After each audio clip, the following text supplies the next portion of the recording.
Everyone, welcome back to my YouTube channel. दोस्तों, कैसे हैं आप सब? उम्मीद करती हूँ बहुत बढ़िया होंगे, मजे में होंगे। मैं भी बिल्कुल बढ़िया हूँ। तो आरआरबी टीजीटी पीजीटी का जो प्रोफेशनल एबिलिटी वाला सेक्शन है, जो कि 50 नंबर की प्रोफेशनल एबिलिटी आप लोगों से पूछी जाएगी, उसी से रिलेटेड ये 1000 एमसीक्यू सीरीज मैंने आप लोगों के लिए स्टार्ट की हुई है।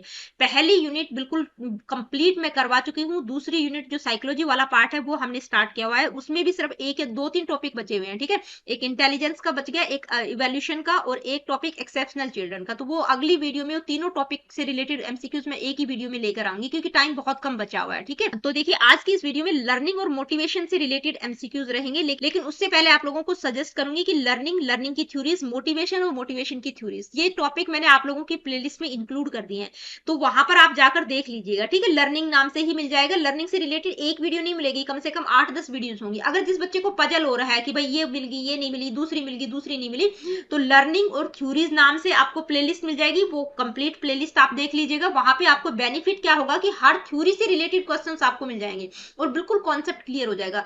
दूसरा है मोटिवेशन का टॉपिक। तो मोटिवेशन और मोटिवेशन की थ्योरीज, ठीक है, जिन बच्चों को प्लेलिस्ट में टॉपिक्स नहीं मिल रहे हैं उनको बता रही हूँ। तो ये अलग अलग भी प्लेलिस्ट मैंने बना रखी है। लर्निंग और लर्निंग की थ्योरीज, मोटिवेशन की थ्योरीज, ग्रोथ एंड डेवलपमेंट का कंप्लीट टॉपिक मिलेगा, जिसमें सारी की सारी डेवलपमेंट की थ्योरीज आप लोगों को मिल जाएंगी। इंटेलिजेंस की थ्योरीज, ठीक है, assessment and evaluation and measurement नाम से प्लेलिस्ट मिल जाएगी। करिकुलम से रिलेटेड मतलब एक अलग से यूनिट मिल जाएगी, जो कि अगली वाली यूनिट में आने वाला है पोर्शन। तो सारी की सारी आपको इंडिपेंडेंट प्लेलिस्ट भी मिल जाएंगी। जिन बच्चों को इस वाली प्लेलिस्ट में नहीं मिल रहे उनको मैं ये बता रही हूँ, तो टॉपिक जरूर देख लेना। ठीक है, तो आज की इस वीडियो में लर्निंग और मोटिवेशन से रिलेटेड एमसीक्यूज को हम डिस्कस करेंगे। Let me see what is the first question.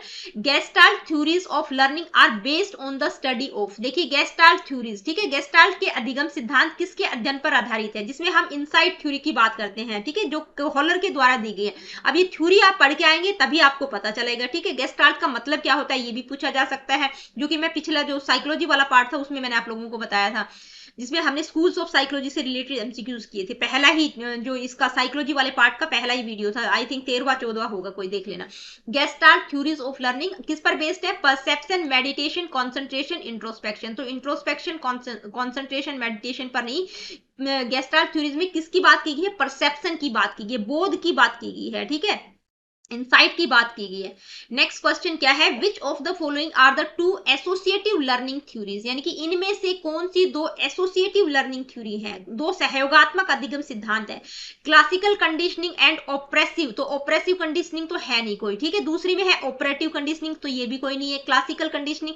Classical conditioning and observant conditioning. तो देखिए, तीन ऑप्शन तो आपको डायरेक्टली पता चल रहा है कि ऑपरेसिव, ऑपरेटिव, ऑब्जर्वेंट, ये कोई थ्योरी है ही नहीं। ठीक है, कौन सी है? ऑपरेंट। तो कौन सा आंसर होगा? Classical conditioning and operant conditioning की। नेक्स्ट क्वेश्चन क्या है, आइए देखते हैं। Learning theories explain attachment of infant to their parents in terms of, यानी कि जो अधिगम का सिद्धांत शिशुओं के अपने माता पिता के प्रति लगाव की व्याख्या किस संदर्भ में की गई? भाई, बच्चे जो अपने पेरेंट्स से बहुत अटैचमेंट रखते हैं, ठीक है, तो वो क्या है? Conditioning, heredity, maturation of perceptual skills, cognitive process. तो उसको क्या कहेंगे? कंडीशनिंग। ठीक है, मतलब बच्चे का अपने पेरेंट्स के प्रति लगाव हो गया, कंडीशनिंग हो गई है उनकी। ठीक है, नेक्स्ट क्वेश्चन क्या है, ये देखते हैं। Edward Thorndike is also labelled as, मतलब जो थॉर्नडाइक है उनको दूसरे किस नाम से जाना जाता है? कंस्ट्रक्टिविस्ट, कनेक्शनिस्ट, बिहेवियरिस्ट और कॉग्निटिविस्ट। ठीक है, तो उनको किस नाम से जाना जाता है? बिहेवियरिज्म के अंतर्गत तो ये सारे आ जाएंगे, थॉर्नडाइक, पैवलोव, ठीक है, इसके अलावा Skinner, John Locke, John Watson, ये सारे बिहेवियरिज्म के अंतर्गत आएंगे। ठीक है, तो उनका स्पेशली नाम किसके साथ जोड़ा जाता है? कनेक्शनिस्ट। ठीक है, उनकी जो संबंधवादी, जो ट्रायल एंड एरर थ्योरी है, उसको कनेक्शनिज्म थ्योरी के नाम से भी जाना जाता है। नेक्स्ट क्वेश्चन क्या है, ये देखते हैं। In the context of learning Thorndike said that, यानी कि लर्निंग के कॉन्टेक्स्ट में बात करें तो थॉर्नडाइक ने कहा, when children learn a concept and practice it, it helps in reduce errors. When children learn a concept, they should practice it immediately. When children learn a concept, they should not practice it immediately. None of the above. तो वो क्या कहते हैं? उन्होंने trial error की बात की है कि भाई बच्चा किसी भी कॉन्सेप्ट की बार बार प्रैक्टिस करेगा तो जो गलतियां हैं वो कम हो जाएंगी। ठीक है, उनकी थ्योरी का नाम ही क्या है? Error, trial and error. Next question क्या है? How many total laws of learning were given by Thorndike. तो देखिए, 3 लॉ तो बहुत इंपॉर्टेंट है, रेडीनेस, इफेक्ट और एक्सरसाइज का। टोटल कितनी लॉ की बात करते हैं? तो 8 लॉ की बात करते हैं, जो कि मैंने प्राइमरी ये प्राइमरी लॉ है, जो मेन 3 लॉ है, और बाकी के जो 5 है वो सेकेंडरी लॉ है। ये सारे के सारे थॉर्नडाइक के जो लॉ है और उनकी जो थ्योरी है वो एक ही वीडियो में शायद मिल जाएगी आप लोगों को। नेक्स्ट क्वेश्चन क्या है, आइए देखते हैं। Creativity is mainly related to, यानी कि सृजनात्मकता मुख्य रूप से किससे संबंधित है? Modelling, imitation, convergent thinking, none of the above. तो किससे रिलेटेड है? Convergent thinking. और दूसरी कौन सी है? Divergent thinking. ठीक है, कन्वर्जेंट और डाइवर्जेंट थिंकिंग की बात हम क्रिएटिविटी में करते हैं। अब मैंने कुछ एक एक्स्ट्रा क्वेश्चंस भी आज की वीडियो में इंक्लूड कर दी है ताकि आप लोगों को नॉलेज में डाल सकूं कि इन टॉपिक से रिलेटेड भी क्वेश्चंस आपके जो प्रीवियस पेपर जो मैंने देखा है 2019 का, उसमें मैंने देखे हैं। क्रिएटिविटी हो गया, पर्सनालिटी हो गया, तो मैंने डाले ही इसलिए है ताकि आप लोग उनको भी पढ़ लें। और इनकी भी अलग से प्लेलिस्ट मेरे चैनल पर अवेलेबल है, जिन बच्चों को पढ़ना हो तो पढ़ सकते हैं। ठीक है, नेक्स्ट क्वेश्चन क्या है? In which of the following areas of learning does the cooperative approach have a positive effect? यानी कि निम्नलिखित में से सीखने के किन क्षेत्रों में सहकारी दृष्टिकोण का सकारात्मक प्रभाव पड़ता है? यानी कि कोऑपरेटिव अप्रोच का पॉजिटिव इफेक्ट पड़ता है।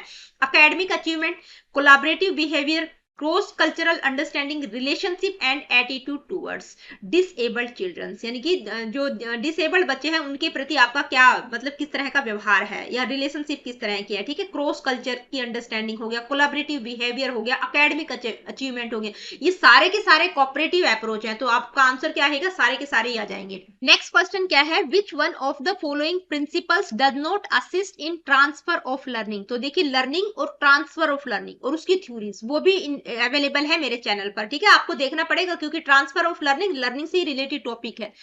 ठीक है, अधिगम का हस्तांतरण जिसको हम कहेंगे, यानी कि लर्निंग का ट्रांसफर हो रहा है। ठीक है, निम्नलिखित में से कौन सा सिद्धांत अधिगम के हस्तांतरण में सहायक नहीं है? तो कुछ ट्रांसफर ऑफ लर्निंग की कुछ थ्योरीज हैं। ठीक है, तो कौन सा है, कौन सा नहीं है, कौन सा प्रिंसिपल नहीं है ट्रांसफर ऑफ लर्निंग का? Mental discipline, accuracy of facts, identical elements और मीनिंगफुल जर्नलाइजेशन।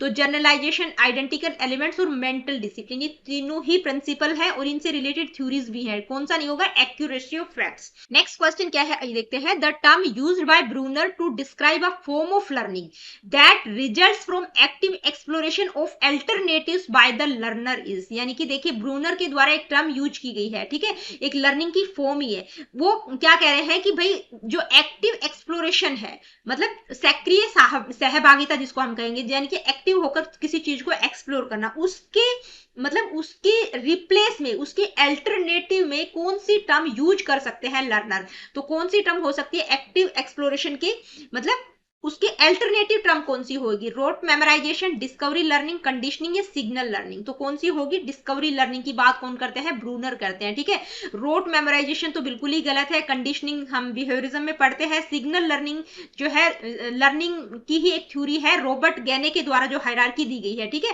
तो मैं बता रही हूँ ना, सभी थ्योरी से रिलेटेड क्वेश्चंस इंक्लूड करना पॉसिबल ही नहीं है, तो सारी थ्योरीज को पढ़ लेना, सारी थ्योरीज के साथ साथ क्वेश्चंस आपको मिल जाएंगे, वहां से बहुत बेहतर प्रैक्टिस आप लोगों की होगी। ठीक है, नेक्स्ट क्वेश्चन है, according to Bruner which point should be kept in view for finalising the classroom instructional theories? यानी कि जो क्लासरूम इंस्ट्रक्शनल थ्योरीज हैं उनको फाइनलाइज करते टाइम कौन सी बातों का ध्यान रखना चाहिए according to Brunner?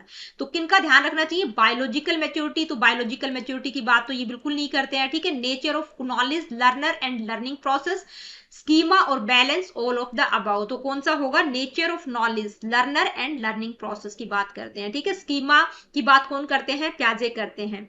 Next question, on what did Skinner conduct the experiment of instrumental operant conditioning? किस पर की थी स्किनर ने? जो इंस्ट्रूमेंटल कंडीशनिंग भी कह देते हैं, ऑपरेंट कंडीशनिंग भी जिसको हम बोलते हैं। On the cat, on the mouse, on the dog, on the monkey. तो किस पर की थी? रैट पर की थी। कैट की अगर हम बात करते हैं थॉर्नडाइक की थ्योरी में। ठीक है, डॉग पर एक्सपेरिमेंट पेवलोव ने किया था। ठीक है, क्लासिकल कंडीशनिंग। और मोंकीज या चिंपैंजीज हम इनसाइट थ्योरी में पढ़ते हैं। ठीक है, नेक्स्ट है, which of the following statements indicate the correct nature of learning? यानी कि इनमें से कौन सी स्टेटमेंट लर्निंग के नेचर को करेक्ट इंडिकेट करती है, यानी कि कौन सी विशेषता है लर्निंग की? Learning is a process, learning is a product, learning is sometimes a product and sometime a process, learning is both process and product. तो देखिए, ये प्रोसेस भी है, प्रोडक्ट भी है, लेकिन ये दोनों में एक ही दे रखा है, तो प्रोसेस एंड प्रोडक्ट दोनों होता है लर्निंग। ठीक है, प्रक्रिया भी है, प्रोडक्ट भी है। प्रोडक्ट में आउटकम्स यानी कि जो सीखे गई है जो चीजें सीखी गई उनका रिजल्ट, उनका आउटकम क्या रहेगा उसकी बात की गई है, ठीक है।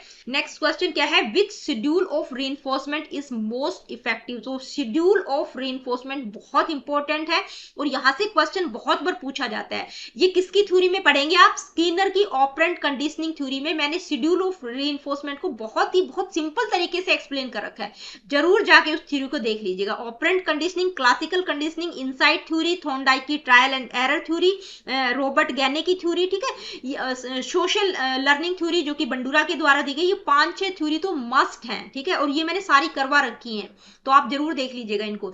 तो मतलब ये क्या पूछा गया है, विच शेड्यूल ऑफ रीइंफोर्समेंट, मतलब इनमें से कौन सा रीइंफोर्समेंट का जो शेड्यूल है वो ज्यादा इफेक्टिव रहेगा, तो कौन सा रहेगा, वेरिएबल रेशियो। अब ये शेड्यूल ऑफ रीइंफोर्समेंट क्या है, इसको मैं थोड़ा सा बेसिक आपको बता देती हूँ। देखिए रीइंफोर्समेंट की बात करते हैं तो एक होता है कॉन्टिन्यूस और दूसरा है पार्शियल। कॉन्टिन्यूस रीइंफोर्समेंट में आप बार बार बच्चे को रीइंफोर्समेंट दे रहे हैं, एक अच्छा काम किया तुरंत आपने कुछ ना कुछ आपने उसको रिवॉर्ड दे दिया, दूसरा किया तुरंत रिवॉर्ड दे दिया, तीसरा किया तुरंत रिवॉर्ड, तो ये बिल्कुल भी अच्छा नहीं है, ये वाला रीइंफोर्समेंट का शेड्यूल बिल्कुल भी अच्छा नहीं है। दूसरा है पार्शियल, उसमें 4 टाइप का होता है, ठीक है। पार्शियल शेड्यूल मतलब जो पार्शियल रीइंफोर्समेंट शेड्यूल है उसमें के 4 टाइप है, क्या है, fix ratio, variable ratio, fixed interval, variable interval, ठीक है। तो इनमें क्या होता है, मतलब फिक्स्ड वाला तो बिल्कुल ही गलत होगा, चाहे वो रेशियो हो या इंटरवल हो। तो इनमें सबसे बेस्ट शेड्यूल रीइंफोर्समेंट का क्या रहेगा, वेरिएबल रेशियो, यानी कि फिक्स्ड में तो क्या है कि आप एक टाइम पीरियड के बाद आप दे रहे हैं, ठीक है, मतलब इतने टाइम पीरियड के बाद, मतलब जैसे बच्चे ने 5 क्वेश्चन किए, आपने तुरंत आपने डिसाइड कर रखा है जैसे ही आपके 5 क्वेश्चन ठीक होंगे आप उसको रिवॉर्ड दे देंगे, तो ये क्या है, फिक्स्ड रेशियो है, ठीक है। अब फिक्स इंटरवल में क्या होता है कि भाई आपने फिक्स कर लिया कि भाई 5 दिन के बाद आपको रिवॉर्ड देना है या 7 दिन के बाद, ठीक है, मतलब 10 दिन के बाद आप 10-10 दिन के बाद देते जा रहे हैं, तो वो भी गलत है, ठीक है। ये दूसरा क्या है, वेरिएबल रेशियो, ठीक है। वेरिएबल रेशियो में क्या है कि भाई जो रीइंफोर्समेंट है वो रैंडम नंबर ऑफ बिहेवियर्स के बाद, मतलब कभी आपने दे दिया ताकि बच्चे को मतलब इंक्रेज, मतलब उसमें बना रहे कि किसी चीज को करने के लिए, कभी आपने नहीं दिया, रैंडमली आप दे देते हैं, तो वो सबसे बेस्ट कौन सा है, वेरिएबल वाला है। नेक्स्ट क्वेश्चन क्या है, ये देखते हैं, द फैक्ट दैट, मतलब ये फैक्ट बताए हैं कि भाई जो फिश है वो फ्लाई नहीं, मतलब उड़ नहीं सकती, और जो ओवल्स है वो तैर नहीं सकते, ये किस चीज को इंडिकेट करता है, ये फैक्ट्स है। हम भी जानते हैं कि जो फिश है वो क्या है, उड़ नहीं सकती, और जो उल्लू है वो तैर नहीं सकते, हम भी जानते हैं, ठीक है। तो ये किसको बता रहा है, lake of adequate reinforcement, lake of experience, laziness of these creatures, effects of biological limit on learning. तो ये क्या है, ये बायोलॉजिकल लिमिट को बताता है कि भाई ये उनकी मतलब बायोलॉजिकली वो कर ही नहीं सकते, ठीक है। नेक्स्ट क्वेश्चन क्या है, आइए देखते हैं, the concept of shaping was given by, तो ये शेपिंग का जो कॉन्सेप्ट है वो Thorndike, Pavlov, Skinner, none of this, तो स्किनर के द्वारा शेपिंग का कॉन्सेप्ट दिया गया है, ठीक है। It is the method of teaching a new behaviour step by step, मतलब इसमें क्या होता है कि भाई जो क्या किया जाता है, एक नया व्यवहार मतलब किसी को भी सिखाया जाता है स्टेप बाय स्टेप, ठीक है, उसको उन्होंने शेपिंग नाम दिया है। नेक्स्ट क्वेश्चन क्या है, which of the following is not a type of personality according to Sheldon. तो देखिए मैंने बताया ना कि पर्सनैलिटी और क्रिएटिविटी से रिलेटेड भी एक आधा क्वेश्चन मैंने इंक्लूड कर दिया है ताकि आपके दिमाग में रहे कि हाँ ये भी टॉपिक्स हैं, ठीक है, यहाँ से भी आपके क्वेश्चन आने की संभावना है। और पर्सनैलिटी से तो आप प्रीवियस पेपर भी उठा के देखेंगे तो आपको, मैं अभी जब लेके आऊंगी तो आप लोगों को पता चली जाएगा, ठीक है। तो पर्सनैलिटी का टॉपिक बहुत इंपॉर्टेंट है और मेरे चैनल पर अवेलेबल भी है, आप देख सकते हैं। तो इसमें कौन सा टाइप नहीं है अकॉर्डिंग टू शेल्डन, तो कौन सा नहीं है, एंडोमॉर्फी, मेसोमॉर्फी, एक्टोमॉर्फी, एस्थोमॉर्फी, एस्थोमॉर्फी नहीं है, ठीक है। 3 टाइप्स की वो बात करते हैं, ये 3 टाइप्स मैंने यहाँ पर लगा दी है, एंडोमॉर्फी, मेसोमॉर्फी, एक्टोमॉर्फी। ये किस किस टाइप के होते हैं, यानी कि बॉडी की शेप, जो एंडोमॉर्फी मोटे ताजा होते हैं, ठीक है, मेसोमॉर्फी जो हट्टे कट्टे मस्कुलर बॉडी वाले होते हैं, और जो एक्टोमॉर्फी होते हैं वो दुबले पतले होते हैं जिनकी मसल्स बहुत पुअर कमजोर होती हैं। नेक्स्ट क्वेश्चन क्या है, which of the following is not a psycho analytic method of personality measurement, यानी कि पर्सनैलिटी को मेजर करने की 3 मेजर टेक्निक्स हैं, सब्जेक्टिव, ऑब्जेक्टिव और प्रोजेक्टिव, ठीक है। तो ये साइको एनालिटिक मेथड्स की जब हम बात करते हैं तो प्रोजेक्टिव टेक्निक से वो ज्यादातर रिलेट करती हैं, ठीक है, जिसमें हम free association, word association, dream analysis, जो छिपी हुई जो प्रक्षेपी क्रियाएं हैं, इस तरह की चीजें होती हैं, ठीक है। तो इसमें कौन सा नहीं है, ठीक है, which of the following is not a psycho analytic method of personality measurement, यानी कि पर्सनैलिटी मेजरमेंट का जो साइको एनालिटिक मेथड है तो इनमें से कौन सा नहीं होगा, free association, interview, word association, dream analysis. तो वर्ड एसोसिएशन, ड्रीम एनालिसिस और फ्री एसोसिएशन, ये तीनों ही साइको एनालिटिक मेथड के पार्ट्स है, कौन सा नहीं होगा, इंटरव्यू। ये कौन सी टेक्निक का होगा, ऑब्जेक्टिव या सब्जेक्टिव, ये मुझे कॉमेंट करके बताना। नेक्स्ट क्वेश्चन क्या है, the tendency of a pre operational child to focus focus on one aspect of a situation while neglecting others was termed by Piaget. ये बहुत इंपॉर्टेंट क्वेश्चन था जो कि वहां पे छूट गया था, तो इसलिए मैंने ये क्वेश्चन इसमें इंक्लूड कर दिया क्योंकि ये किसी न किसी एग्जाम में पूछा गया है। ठीक है, तो इसमें क्या है कि जो प्री ऑपरेशनल, जो पूर्व संक्रियात्मक अवस्था के बच्चे की वह प्रवृत्ति जिसमें वह किसी परिस्थिति के केवल कुछ एक पहलू पर ध्यान देता है, मतलब किसी एक चीज पर फोकस कर रहा है, जो दूसरी चीज है उनको वो निग्लेक्ट कर रहा है। तो इसको प्याजे ने क्या कहा है? Conservation, सेंट्रेशन, seriation, adaptation. तो क्या कहा है? सेंट्रेशन, मतलब किसी एक चीज पर फोकस कर रहा है, दूसरी जो टर्म्स है उनको निग्लेक्ट कर रहा है। ये क्या है? सेंट्रेशन। डिसेंट्रेशन में क्या होता है? मतलब दूसरी टर्म्स पर भी बच्चा फोकस कर रहा है। ठीक है, नेक्स्ट क्वेश्चन है मॉडलिंग इज बेस्ड ऑन, यानी कि कौन सी थ्योरी में हम मॉडलिंग की बात करते हैं? Classical conditioning, operant conditioning, social cognitive theory, trial and error theory. तो किसमें हम बात करते हैं मॉडलिंग की? बंडूरा की जो सोशल कॉग्निटिव, मतलब लर्निंग की सोशल कॉग्निटिव थ्योरी है। ठीक है, लर्निंग और डेवलपमेंट से मतलब मिलती जुलती है, लर्निंग में ही हम इसकी बात करते हैं। ठीक है, तो मॉडलिंग किस पर बेस्ड है? सोशल कॉग्निटिव थ्योरी पर। क्लासिकल कंडीशनिंग थ्योरी की बात कौन करते हैं? पैवलोव करते हैं। ऑपरेंट कंडीशनिंग थ्योरी की बात स्किनर करते हैं। सोशल कॉग्निटिव थ्योरी की बात बंडूरा करते हैं। ट्रायल एंड एरर थ्योरी की बात थॉर्नडाइक करते हैं। नेक्स्ट क्वेश्चन है Albert Bandura is known for his theory of, किस थ्योरी के लिए जाने जाते हैं? बहुत ही सिंपल सा क्वेश्चन है, सोशल लर्निंग थ्योरी। अब आप मुझे कमेंट करके बताना कि बोबोडोल एक्सपेरिमेंट मतलब कौन सी थ्योरी में आपने पढ़ा है। ठीक है, नेक्स्ट क्वेश्चन है which of the following is not a component of observational learning. ठीक है, ऑब्जर्वेशनल लर्निंग की बात भी कौन करते हैं? बंडूरा करते हैं। ठीक है, तो उन्होंने कुछ कंपोनेंट्स बताए हैं इसमें, अटेंशन, रिटेंशन, प्रोडक्शन, प्रिपरेशन। तो कौन सा नहीं होगा कंपोनेंट? तो कौन सा नहीं होगा? प्रिपरेशन। तो कौन कौन से कंपोनेंट है? अटेंशन, रिटेंशन, प्रोडक्शन और मोटिवेशन। तो यहाँ पर क्या होगा? चौथा वाला कौन सा है? मोटिवेशन है, प्रिपरेशन नहीं होगा। नेक्स्ट क्वेश्चन है विच ऑफ द फॉलोइंग में एक्ट एज अ प्राइमरी रीइंफोर्सर, यानी कि निम्नलिखित में से कौन सा प्राथमिक पुनर्बलन के रूप में कार्य करेगा? Praising a biscuit, saying very good, none of this. तो प्राइमरी रीइंफोर्सर क्या रहेगा इसमें से? अ बिस्किट, यानी कि जो प्राइमरी रीइंफोर्सर है वो नेचुरली होते हैं, यानी कि जैसे बच्चे को भूख लगी है, ठीक है, प्यास लगी है, जैसे फूड हो गया, थ्रस्ट हो गया, वार्मथ हो गया, तो ये क्या है? ये प्राइमरी रीइंफोर्सर है। ठीक है, तो इसमें क्या होगा? बिस्किट, भाई बच्चे को भूख लगी है तो वो कुछ ना कुछ उसको चाहिए होगा। प्रेज और सेइंग वेरी गुड, ये है सेकेंडरी रीइंफोर्सर। ठीक है, नेक्स्ट क्वेश्चन है which of the following is an example of innate motive. ये आगे के क्वेश्चंस मोटिवेशन से रिलेटेड रहेंगे। ठीक है, मोटिवेशन का जो टॉपिक है, यानी कि निम्नलिखित में से कौन सा जन्मजात प्रेरक है? Innate motive. दूसरा क्या होता है? Acquired motive. दो तरह के मोटिव्स मैंने आप लोगों को पढ़ा रखे हैं। ठीक है, इननेट मोटिव क्या होते हैं? इनबोर्न होते हैं, बायोलॉजिकल होते हैं, यूनिवर्सल होते हैं, सभी के लिए होते हैं। भाई बच्चे को भूख लगी है, ठीक है, भूख से रिलेटेड है, प्यास से रिलेटेड है, पानी हो गया, वार्मथ हो गया। ठीक है, तो ये क्या है? ये इननेट मोटिव्स हैं। तो इनमें से कौन सा एग्जांपल है इननेट मोटिव का? Award, hunger, punishment, incentives. तो ये क्या होगा? हंगर। ठीक है, भूख जो है वो इननेट मोटिव है। अवार्ड, पनिशमेंट और इंसेंटिव्स ये क्या है? ये एक्वायर्ड मोटिव है, जो हम अपने इन्वायरमेंट से एक्वायर करते हैं, अपने समाज सोसाइटी में जहां पर रह रहे हैं वहां से हम चीजें सीखते हैं। ठीक है, नेक्स्ट क्वेश्चन है which of the following component is not related to the motivation cycle. ठीक है, तो मोटिवेशन साइकिल मैंने आप लोगों को पढ़ा रखा है, इनमें से कौन सा मोटिवेशन साइकिल का कंपोनेंट नहीं होगा? Need, drive, emotion, incentive. तो कौन सा नहीं होगा? इमोशन। ठीक है, तो ये जो साइकिल है ये आपको पता होना चाहिए। पहला क्या है? नीड, ड्राइव, अराउजल, गोल, डायरेक्शन, बिहेवियर, अचीवमेंट और रिडक्शन ऑफ अराउजल। ये जो 6 के 6 एलिमेंट्स है, 6 ही है ना, आई थिंक 5 है शायद। ठीक है, तो मोटिवेशन का जो साइकिल है उसमें ये 5 हम पढ़ते हैं, नीड, ड्राइव, अराउजल, गोल डायरेक्टेड बिहेवियर, अचीवमेंट और रिडक्शन ऑफ अराउजल। ये सारे के सारे मैंने डिटेल में समझा रखे हैं आपको। तो कौन सा नहीं होगा? इमोशन। नेक्स्ट क्वेश्चन है the emotion of fear is associated with which basic instinct, यानी कि जो भय की भावना है वो किस बेसिक इंस्टिंक्ट के साथ एसोसिएट है?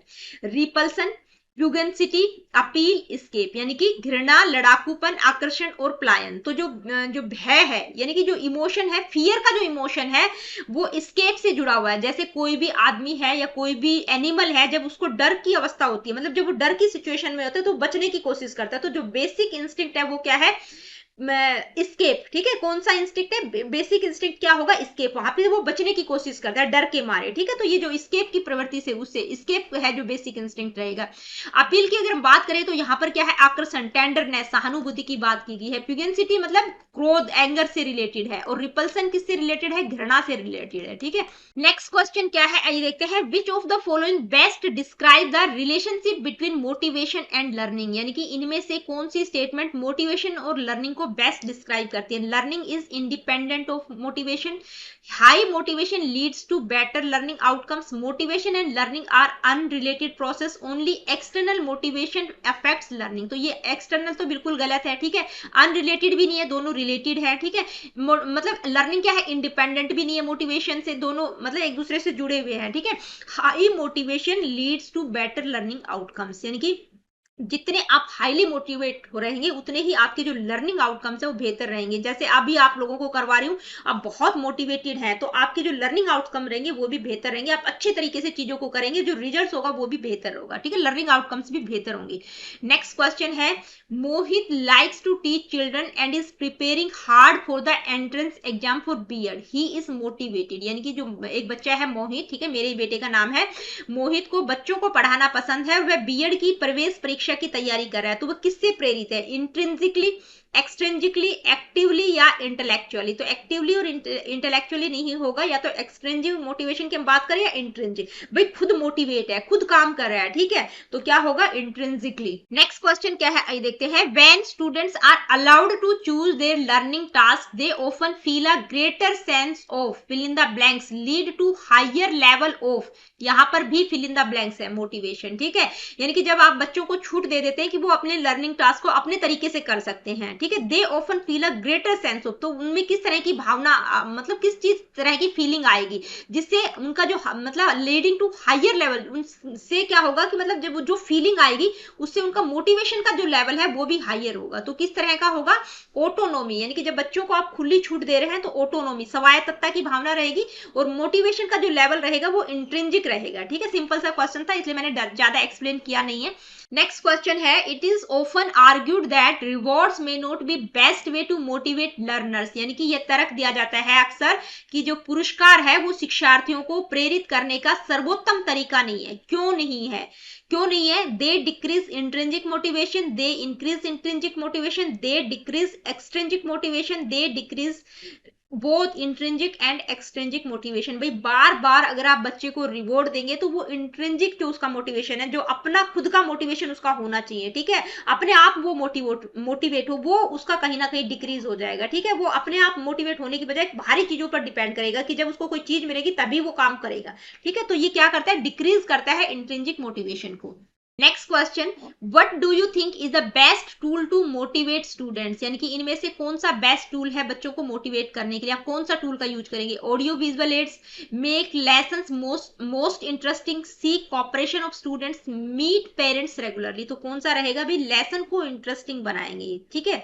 नेक्स्ट क्वेश्चन क्या है, आइए देखते हैं। Which of the following are strategies to increase the motivation level of learners, यानी कि इनमें से कौन सी स्ट्रेटेजीज का प्रयोग करके आप बच्चों का जो मोटिवेशन लेवल है उसको आप इंक्रीज करेंगे?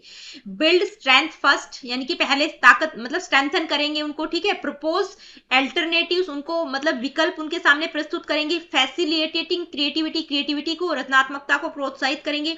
प्रोवाइडिंग अ सेफ इन्वायरमेंट, तो देखिए एक पर्टिकुलर को आप नहीं कह सकते, सारे के सारे जो ऑप्शन है बिल्कुल करेक्ट है, इन सारों के द्वारा आप बच्चों को मोटिवेट कर सकते हैं, ठीक है। पहले स्ट्रेंथन करेंगे, ठीक है, मतलब स्ट्रेंथन को बिल्ड करेंगे, अल्टरनेटिव्स भी देंगे, क्रिएटिविटी को फोस्टर करेंगे, सेफ इन्वायरमेंट भी प्रोवाइड करेंगे, तो सर क्या ऑप्शन रहेगा? सारे के सारे आ जाएंगे। नेक्स्ट क्वेश्चन है, which set of attribution for failure is likely to motivate a student for future attempts, यानी कि देखिए कार्य में असफलता के लिए कौन सा गुण समूह छात्रों को भविष्य के प्रयासों के लिए प्रेरित करेगा? यानी कि एक बच्चा मतलब फेल हो गया है कहीं पर, उसको फेलियर मिला है, तो उसको मोटिवेट करने के लिए मतलब कौन सा सेट ऑफ एट्रीब्यूशन, इनमें से कौन सी स्टेटमेंट की हम बात कर रहे हैं जो कि बच्चे को फ्यूचर में मतलब मोटिवेट करेगा?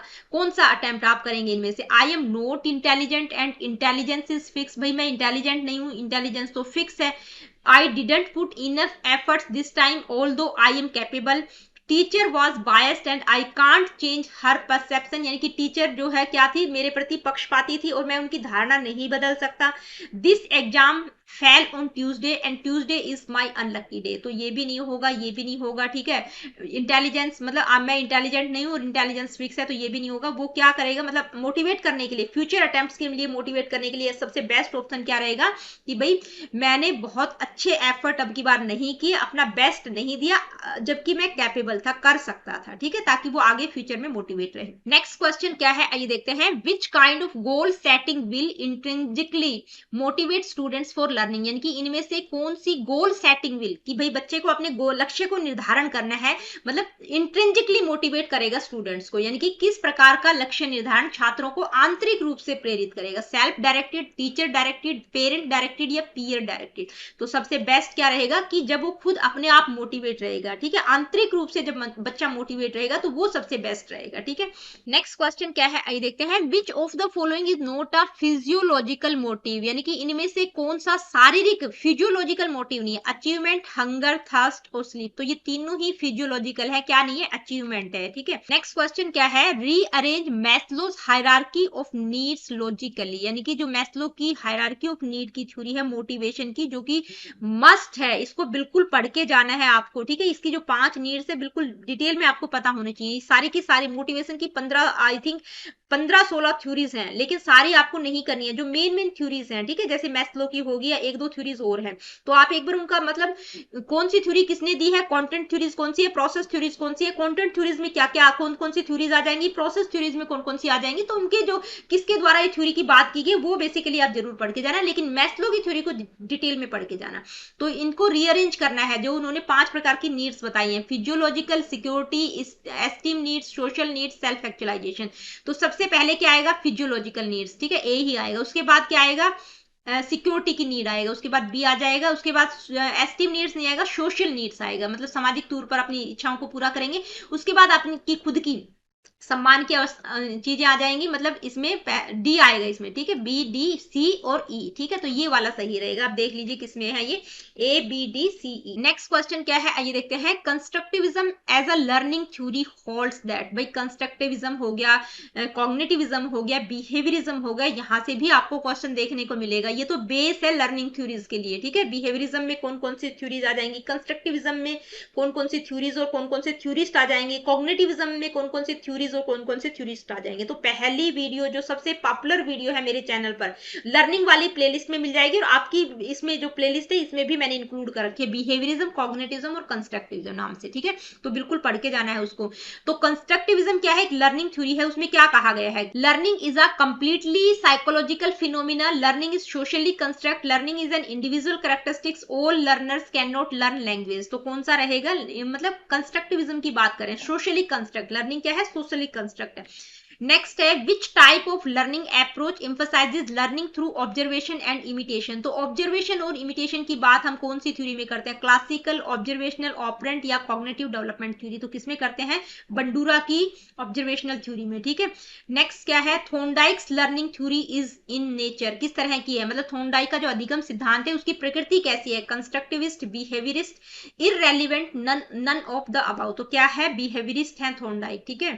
तो दोस्तों आज की वीडियो में इतना ही। आज की वीडियो में हमने लर्निंग और मोटिवेशन से रिलेटेड एमसीक्यूज को डिस्कस किया है। आपके जो सिलेबस है उसमें टॉपिक दे रखा है लर्निंग और मोटिवेशन का, तो लर्निंग की थ्योरीज, मोटिवेशन की थ्योरीज मतलब डिटेल में मैंने करवा रखी है, आप प्लेलिस्ट चेकआउट कर लीजिएगा, वहां पर सारी जो चीजें हैं, सारे के सारे टॉपिक्स मैंने इंक्लूड कर रखे हैं। जिन बच्चों को इस वाली आरआरबी, टीजीटी, पीजीटी वाली प्लेलिस्ट में नहीं मिल रहे हैं, दिक्कत हो रही है, तो अलग से भी प्लेलिस्ट है, लर्निंग के नाम से भी है और मोटिवेशन के नाम से भी है। मिलती हूँ आप लोगों से अपनी अगली वीडियो में। अगली वीडियो में जो है हम इंटेलिजेंस की जो थ्योरीज और मेजरमेंट से रिलेटेड एमसीक्यूज रहेंगे, इवैल्यूएशन, और तीसरा टॉपिक है एक्सेप्शनल चिल्ड्रन। तो उस यूनिट को, यानी कि जो साइकोलॉजी वाला पार्ट है, इसको हम कंप्लीट कर लेंगे, ठीक है, क्योंकि बहुत ही कम दिन बच गए हैं, तो मैं कोशिश कर रही हूँ फटाफट आप लोगों को करवा दूं। उसके बाद एक यूनिट जो कंप्लीट यूनिट है लास्ट वाली, मतलब उसमें बहुत ज्यादा चीजें नहीं है, तो उसमें सारे के सारे टॉपिक्स को इंक्लूड करके मैं एक मैराथन वीडियो लेकर आऊंगी, सिर्फ और सिर्फ थर्ड वाली यूनिट की बात कर रही हूँ, ठीक है। उसके बाद आपका जो आरआरबी पीजीटी का 2019 का पेपर है वो मैं आप लोगों के लिए लाऊंगी।